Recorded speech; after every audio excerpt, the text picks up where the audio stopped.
Hello, everyone. I'm Scott Carey. I'm the group editor for B2B here in the UK.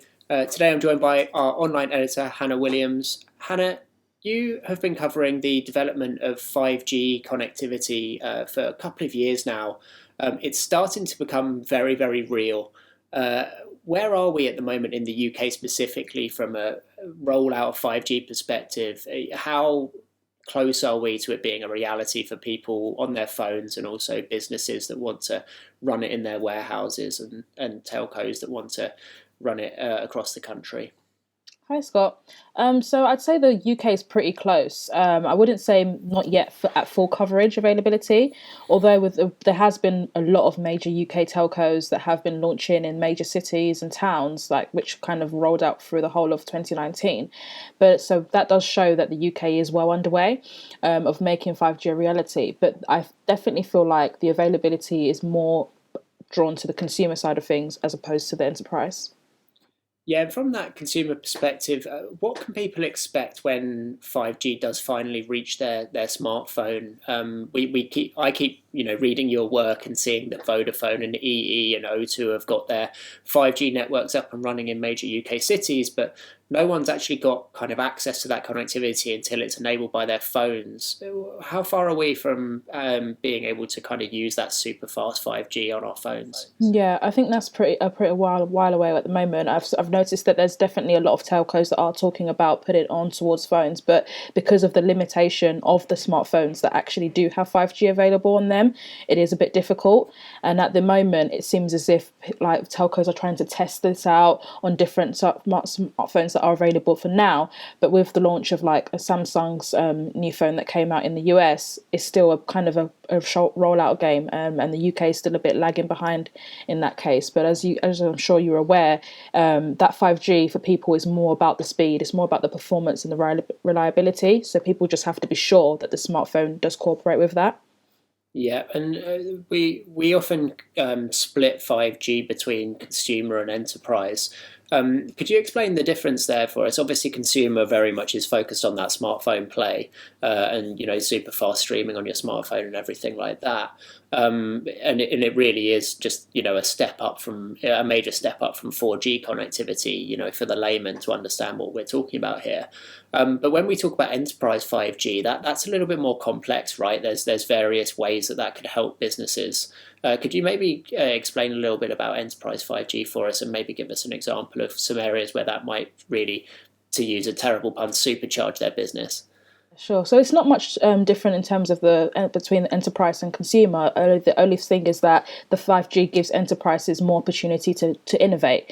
It's going to give them opportunity to explore things like IoT and AR and VR and things like that, and bring that into business. So that speed, that performance, and reliability that I mentioned before is giving them an opportunity to roll out different kinds of innovation. So I think that's what most businesses are really looking forward to, the idea that they can innovate without any lagging, without any kind of Wi-Fi delays or anything like that. So that is what the opportunity is for enterprise.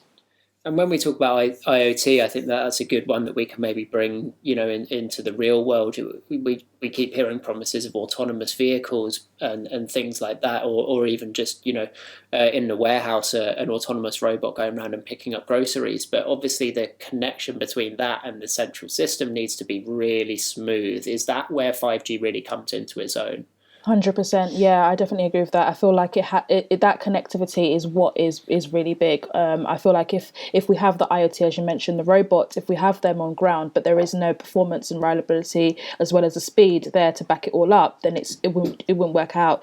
It's a thing of they have to work together. They have to be able to work together to be able to kind of pair up. So if the robots are going to be out on ground, if there is going to be that AR VR kind of connection, then also the 5G has to back it up as well.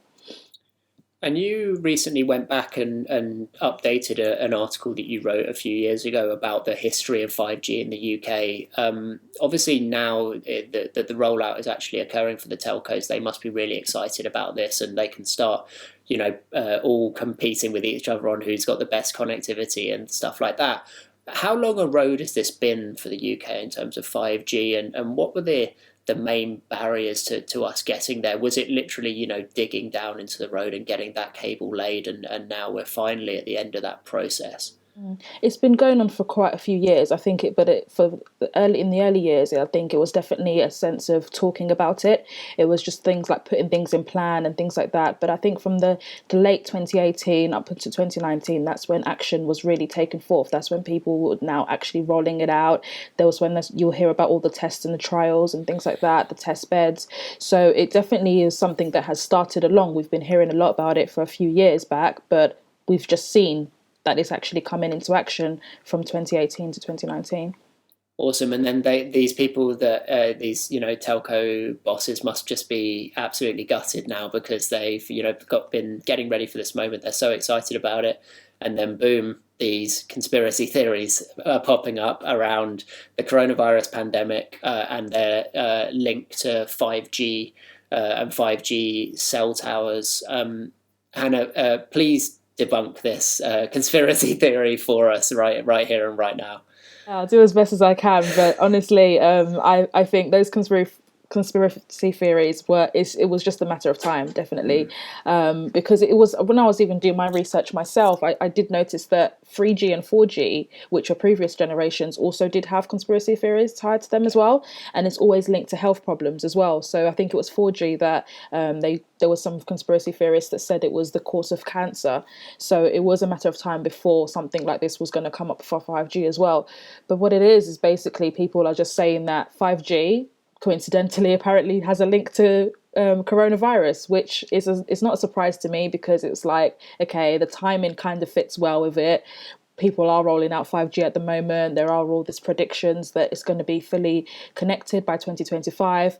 And then we've been hit with this pandemic. So it's like, it just makes everything right for them to come with that. But obviously, scientists have come and say that there is no evidence of this. They haven't, I don't think they've totally debunked it at the moment. I even read an article recently of Ofcom who are just standing by what scientists are saying. They're just saying that there is no facts. There is no evidence to prove that 5G is connected to coronavirus, but yet people are still going around burning towers and things like that. So what can we do?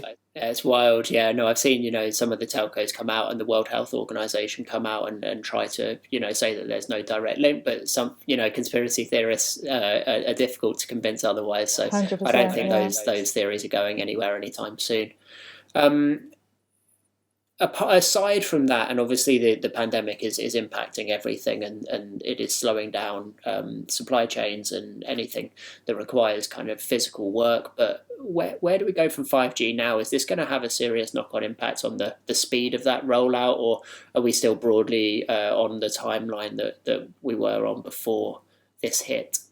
I would like to hope that we're still on the same timeline, but I think it's a bit difficult to say for now because obviously with this pandemic, we're not really getting much information from the telcos for now. I think everything's a bit quiet at the moment, but I do believe that things will still keep pushing forward because there have been even announcements from early this year about some telcos that would want to launch later on towards the year. So I don't think that's going to disrupt them from doing stuff, but I think it might delay in terms of having, as we discussed earlier in the conversation, about maybe having things rolled out on smartphones and so forth.